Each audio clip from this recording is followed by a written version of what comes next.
Yes. Hello, hello, hello, everyone. Welcome back to another awesome episode of Geek Vibes Live Review. We are here reviewing the third and final season of Narcos Mexico. I'm your host, Tia, and I have with me the amazing Juwaan. How you doing today? Good. How are you? Doing good. I am super excited to be reviewing this with you because, as you know, I am a massive Narcos fan. Whether it be the original Narcos or Narcos Mexico, I'm a fan. And you and I actually reviewed Narcos Mexico season 2 together. So I'm happy that we're able to do season 3 now. Yep. We would have done one had we, I guess, known that each other liked the show. Yeah, no, that's very true. We're keeping tradition alive. And I want to say at first, so I knew that Narcos Mexico was going to have a season 3. I kept my eye on that. I was like, okay, when's it going to be filmed? Because I felt as if they were a little secretive about it. Like I wasn't seeing a whole lot in the news up until I saw something that said, oh, filming on season 3 wrapped. So I was like, cool. And immediately I was like reaching out to the agents and publicists. I was like, when can I get my hands on this? And they're like, they just finished filming. They haven't even gone into post-production. And I'm like, okay, but make sure you tell me when they. She is like, I'll watch it unfinished. Just give me it. I will watch the raw footage. Like but then I was like super shocked. Not okay.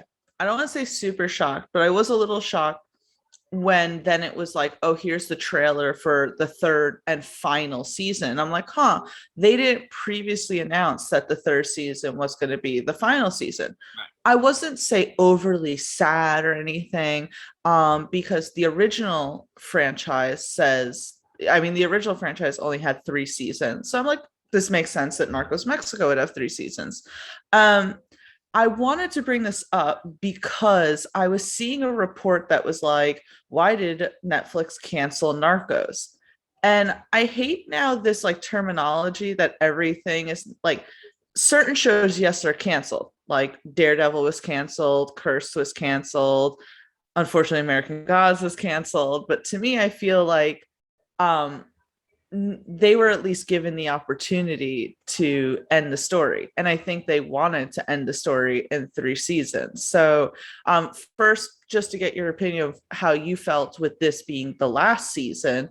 And why don't you just start off and give me your overall thoughts?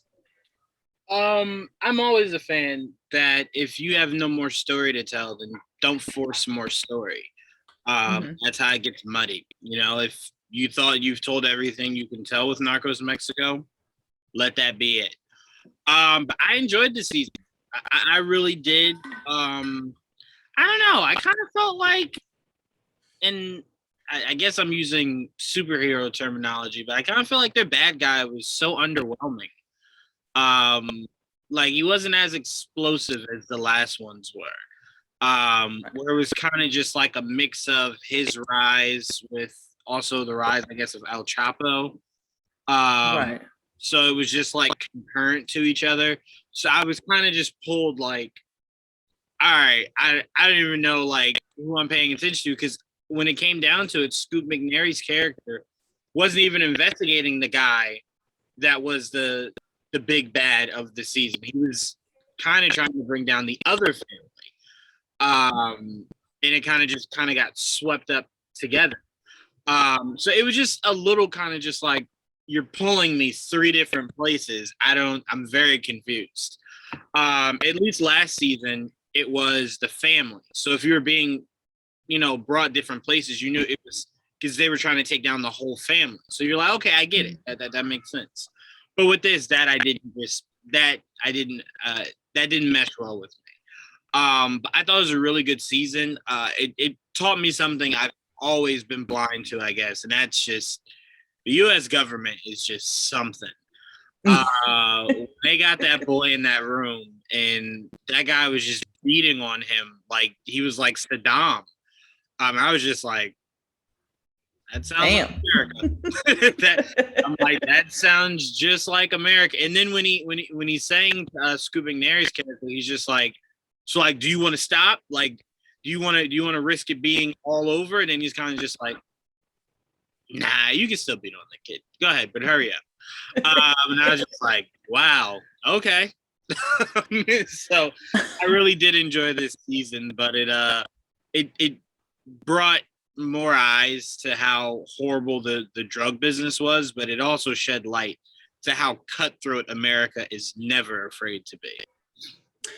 No, and I will say, so just to give my general thoughts, I really love this season as the end season.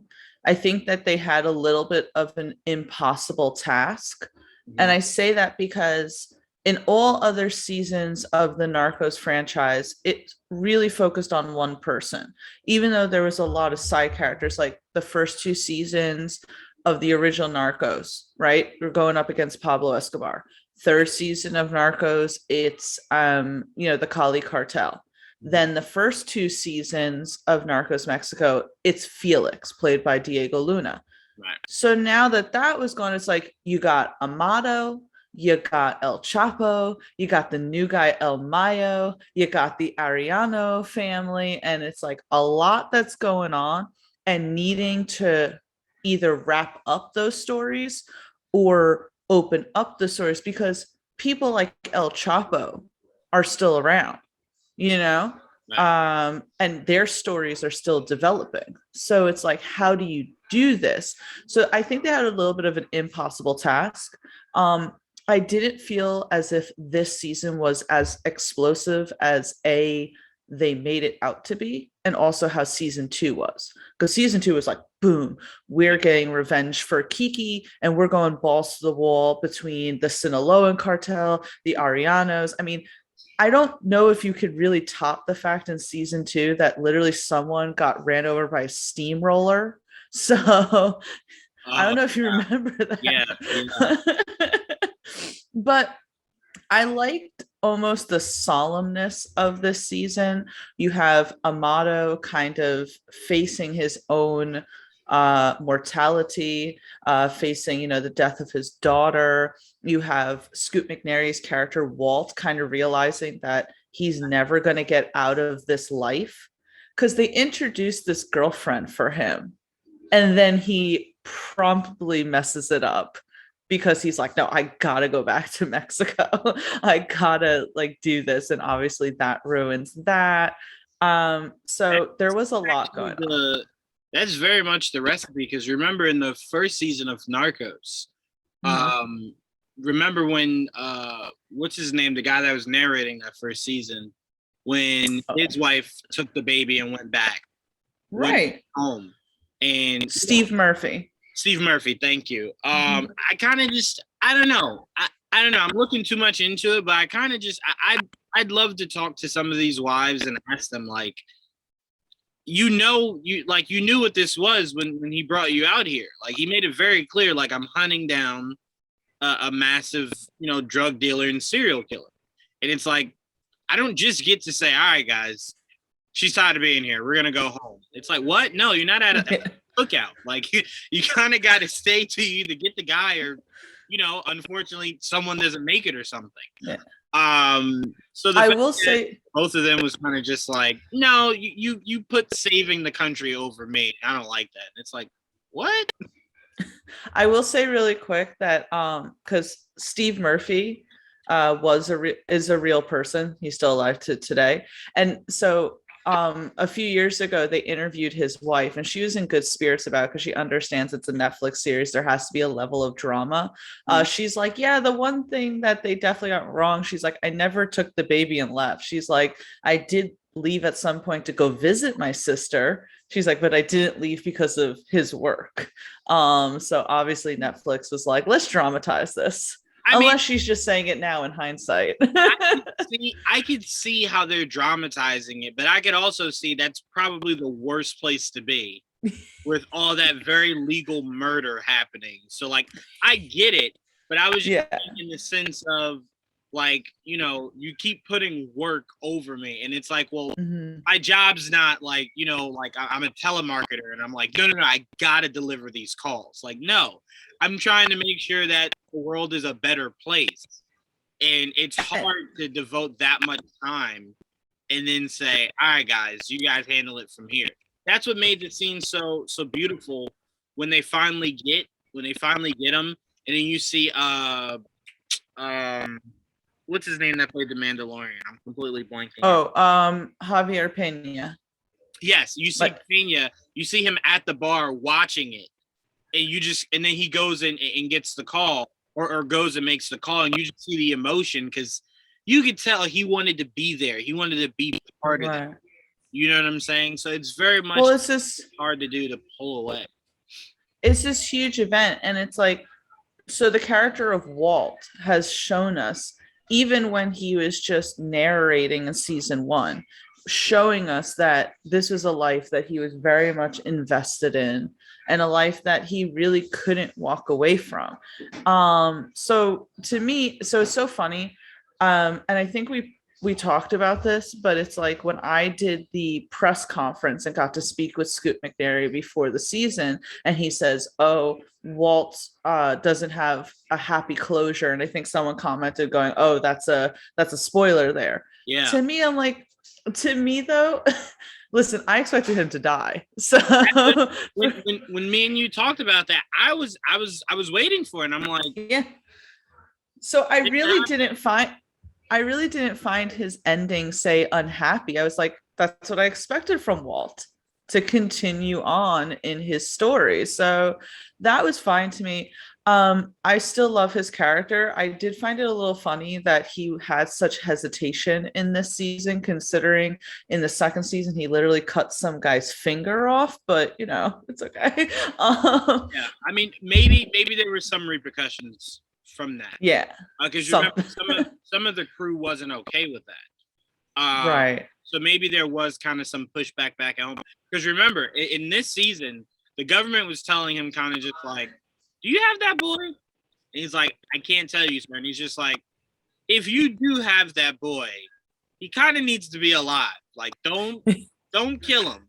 And he's just like, I don't know what you're talking about. And he's like, all right, but seriously, don't kill him. don't murder him. That's a whole nother problem of its own. Which I did feel really bad when he ended up getting killed. I was like, oh wow. Yeah, that was super sad. Especially the way that he got killed was just like, yikes. But Walt did try to warn him. Walt did tell him when they were in the room, you've been with us for a while. The likelihood of them believing you told us nothing is slim to none. And that's the thing. So Walt is always trying to help people that like then kind of don't take, like that happened. I don't know if you remember in season 2 when he tried to help Pablo Acosta. He was like, I will get you over to America. I will get you a life with your woman. Then he's like, nah, I just feel like getting shot by everyone and dying. It's fine. It's fine. So it's like, I think the moral of the story is listen to Walt next time he's trying to get you somewhere. But it's the Walt wisdom. The Walt wisdom. So I wanted to move on from that, even though I could probably spend the entire review just talking about Scoot McNairy's performance as Walt. But the first two, and I think that this followed the trend, right? The first 2 seasons of the original Narcos had Boyd Holbrook as, Steve Murphy narrating. Third season had Pedro Pascal as Javier Pena narrating. We had the first 2 seasons of Narcos Mexico with Scoot McNairy. And now in the third season, we had a totally different character. It's our first woman narrator and our first non-DEA narrator. She's a reporter.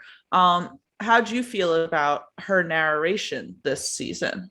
I enjoyed it. I did miss Scoot because I like the scruffiness of the narration. So I did miss that. But I enjoyed her character. I really did. Albeit that I wonder if that scene was real, because that was just way too creepy. The scene where she comes out of the office and the guy's just like, is this your car? Yeah. You work here? Yeah. Yeah. Your tire slashed. And it's just like, what? Who are you? It's like, be careful what you write. And then he just walks away, and it's like, that was so weird. Like, what? like, what exchange was that? But I did enjoy her character. I kind of wish there was a little bit more meat to the bones. And maybe I missed something, but I would have preferred if the end of this was she had wrote like a big story that it got out, and that's what helped lead to an arrest or helped lead to a takedown.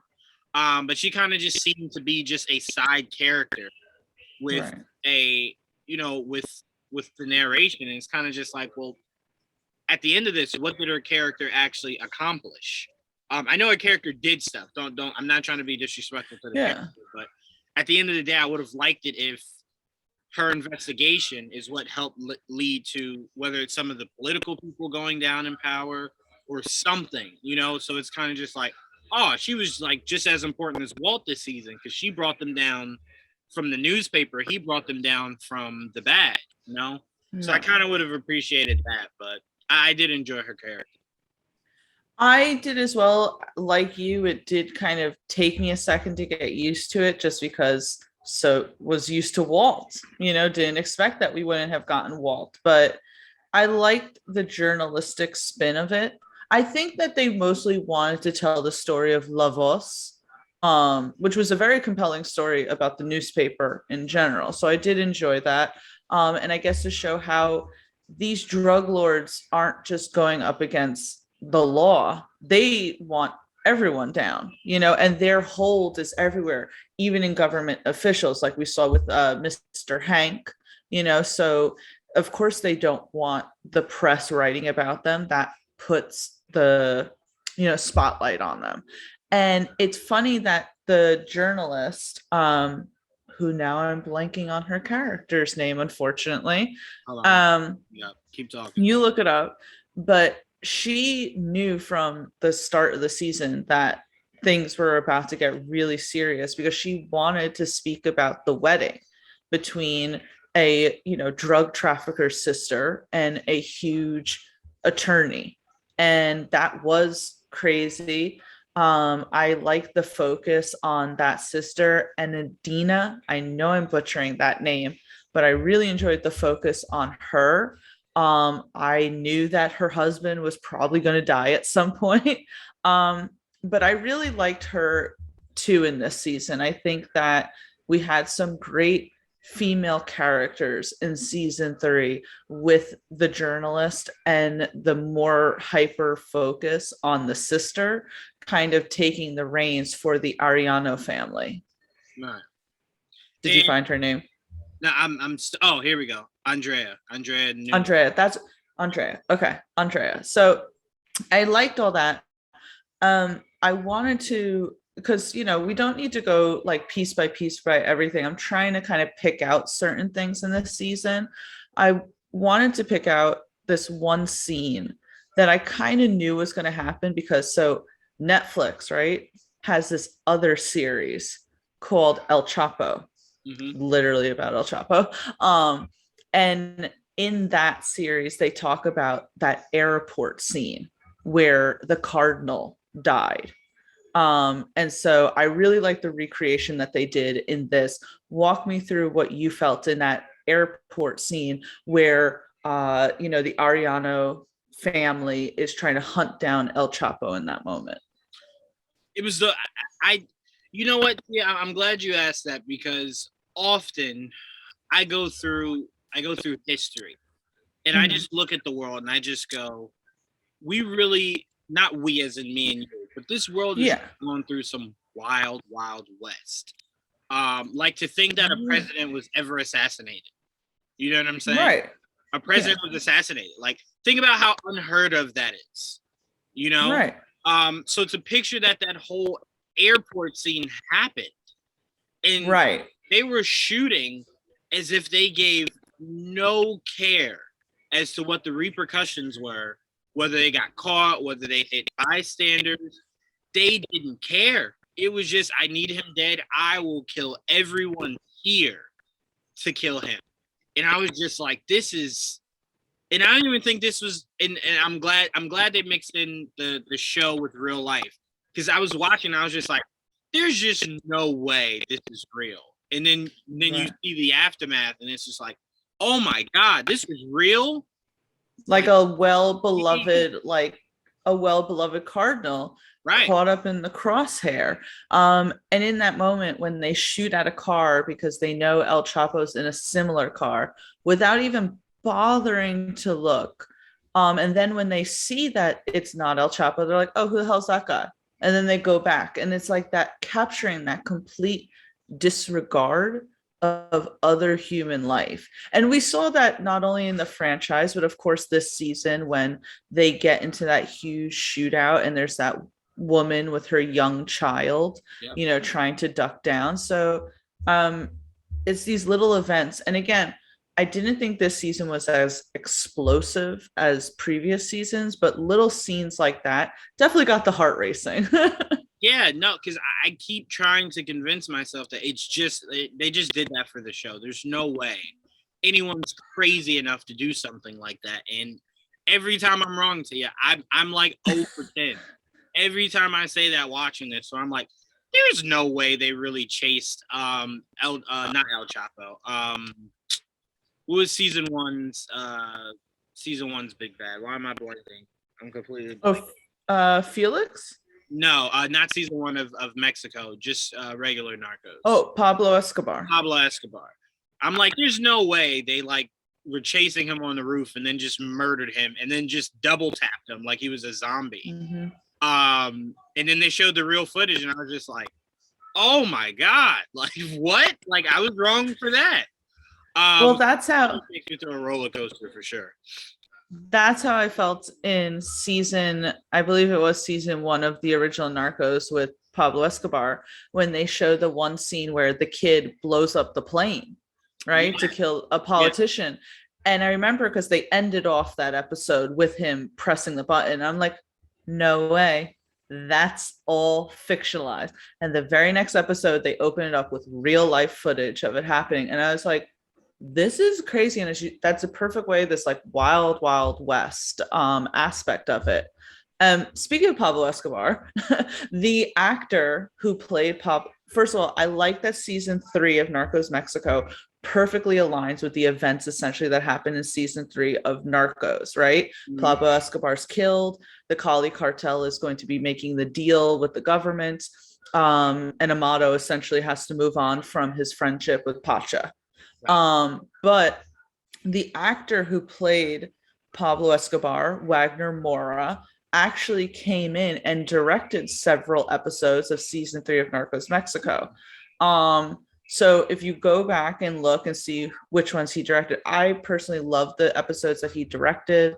I have to shout that out. And I love the whole full circle. Let's admit the Narcos franchise would not be as popular as it is if it weren't for those first 2 seasons focusing around Pablo Escobar and the fact that Wagner Moura brought him to life in such this compelling way. So it was nice to see that for the final season of Narcos Mexico, he came back to direct and kind of still be there in a sense. So I really enjoyed that. Yeah, I mean, you're right. There would be no Narcos without him. I mean, hell, they developed like what, 8 memes from that first. Oh, with him just yeah, him just sitting like all alone on was it like a little bench or like a swing set, whatever he was. Yeah, it was like a swing set. So this show just breathes so much life into a lot. Because again, mm-hmm.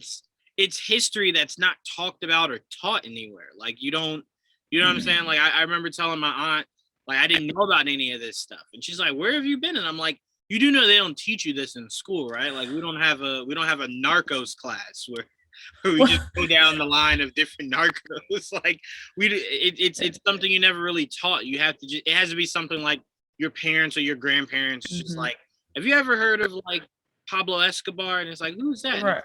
Oh man, let me tell you. Well, and that happened. So my best friend Cindy, her family's from Latin America. And so when I first was telling her about Narcos, and she's like, yeah, Tia, everyone knows the story of Pablo Escobar. I'm like, well, I don't. I don't know what's going on. So, but it's so crazy because it's like, you're almost like, these are really bad people, right? These drug traffickers, but you're somewhat compelled by them. Like I want to go back in season 3 of Narcos Mexico with Amado's story. I generally kind of was feeling bad for him, losing his daughter. He meets this woman in Cuba he clearly likes. And it seems generally like he's having this like reflection in life. Like he says at some point, he's like, I always thought that my life would come to an end the way all drug traffickers do. And I was okay with that. And now I'm not okay with it. Yeah, And it's funny. Right. And it's funny. I am one of those people that as I was watching the show, I had to look up the real life counterparts and see what happened to them. So I knew that before going into this, that the real life Amato literally dies. Spoiler alert, I guess. Literally dies by trying to get plastic surgery on his face to alter his looks. And I was wondering to myself if the show was going to tackle it. And I think that they knew how lame that actually was, but they're like, we built up this great character. We have this fantastic actor playing him. How are we going to just kill him off? So I feel like they literally waited for the last second at the end of the season because they're like, this is so lame. We can't even make it cool. Right. What do you think about Amato's end coming to this? I thought, obviously, you get the feeling of like, well, this can't end well. Right. But him dying from that, I would say I'm sure he preferred over the alternative. So I'm pretty sure dying was not on his menu that day, but I'm sure out of all the dishes he could have eaten, he was like, well, I'll take that one. I'll definitely. I guess at least he was asleep for it. That's what I'm saying. It was probably the most painless out of, like, cause think about it. Think about what the people wanted to be his end. They wanted to give him a bullet funeral, So it's kind of just like, well, joke's on you. I died from my surgery. I went to sleep and never woke up. Yeah, so joke's on you guys. I went out peacefully. But yeah, no, it in the realm of the show, not to make it in the realm of the human being, but in the realm of the show, it was super underwhelming. It's like watching a mafia movie, and like they just go like, hey, we couldn't do a huge shootout because the guy in real life just died in his sleep. And it's like, wait, what? Change that. Don't do that. Don't build him up as like this Godfather type. And you're just like, nah, he just died in his sleep peacefully. What? You telling me he wasn't shot up 90 times? Nah. Well, like just imagine like you're watching The Sopranos and Tony Soprano dies that way. Oh, he went into surgery, never woke up. You'd be like, that is terrible writing. That is absolutely horrific 100%. Writing. What are you doing? I 100% would hate that. I probably wouldn't have been able to watch the movie if that were the case. Yeah. That's what I'm saying. So like not in the terms of the real person, but in the terms of this fictionalized show, you're like, whew, that's underwhelming. That was a perfect word to describe it. Yeah, it was very underwhelming, especially how we saw everyone else go out from all the other seasons of Narcos. And it's just like, that'd be like, what it'd be the equivalent of here? That'd be the equivalent of if Pablo is being chased and he trips and falls off the roof and dies. And it's like, all right, like, you gotta redo that. There has to be like an alternate ending or something. Like, no. Or at least if it's the case, or at least if he does fall, you at least gotta have the DEA agents come over and just start shooting. Nah, I saw him grab a gun. Just go. Yeah. No, he's dead already. Like you can't have it end like that. It's just so anti-climactic. It really is, and like especially like I really was enjoying what that actor was doing with the character. Like again, not the real life, because that's the thing. These are obviously the fictionalized, like dramatized versions of these people. Right. The actor, Jose Maria Yazbik, I thought did a phenomenal job. Definitely one of my favorites in the Narco Mexico franchise. So like you almost kind of want him to, you almost wanted to root for him to go to Cuba and be with that woman, and instead he dies in surgery. So it's like, okay, all right. That was underwhelming. It's always the same story. They just want too much power. Yeah. Points where it consumes them, and then once you get to that point, you can't just go, well, guys, look, I want the picket fence, I want to go get married and fall in love, and they're just like, we have cocaine to move, bro. I don't know what you're talking about. I don't know what you're doing. Love. When are we sending out this cocaine? Like that's all. Yeah. That's all I care about. Like talk about that. Yeah. So yeah, I think he got a little too far over his head, and then at that point, it was just like, well, there's no, like, I mean, the scene I think we touched on it a little bit. The scene where he's at the restaurant, and then all of a sudden, if he didn't have sharp eyes, he would have died that day in the restaurant where the guy was trying to assassinate him. So it's like, yes, is the money aspect of the drug game, is that very, very, very enticing? 1,000%. But I am way too lazy of a person to be on alert. To be on guard 24/7. No way. Like what we saw Pablo Escobar, not Pablo Escobar, I'm sorry, El Chapo go through that airport scene. I would have been dead the first 4 seconds of that. I wouldn't even seen him coming. I would have just been like, hey, oh, that's a gun. Boom, dead. Like, oh man, that's how Juwaan died? Yeah, that's how he died. Didn't even see it coming. There was just I couldn't do that for sure. I couldn't do that. And so I wanted to touch upon, we were talking about like how this season really tried to jam pack a lot. And the reason why I'm especially sad now that this is the final season is it left a few stories open, such as obviously El Chapo, because the show ends with them saying, okay, it's about time you get out of jail. And if we know anything from real life, El Chapo escaped jail multiple times. So we never really got to see that. And I want to bring up a character that got introduced this season that I ended up really liking, and I want to see more of, and that was El Mayo. I like this idea of this one drug trafficker who fiercely wanted to remain independent until his hand was forced, and he kind of takes this like really violent, aggressive stance that maybe you wouldn't have expected because his character is a little bit more laid back. Now, the actor who plays him is Alberta Guerra. I'm not sure if I'm pronouncing that correctly, but I liked his character, and I'm like, oh, but now this is literally the last that we'll ever get to see of his. So, what did you think about, say, like El Chapo and El Mayo's stories being very open-ended? I like it because I told you, I don't ever want to live in a world where I can't get any more Narcos. So you leaving these stories open-ended gives you a shoe-in to do a new season of Narcos.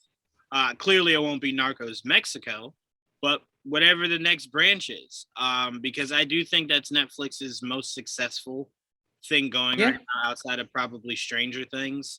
Most consistent thing going, rather. So just keep it going. If there's as many drug lords as we can assume there will, keep it going.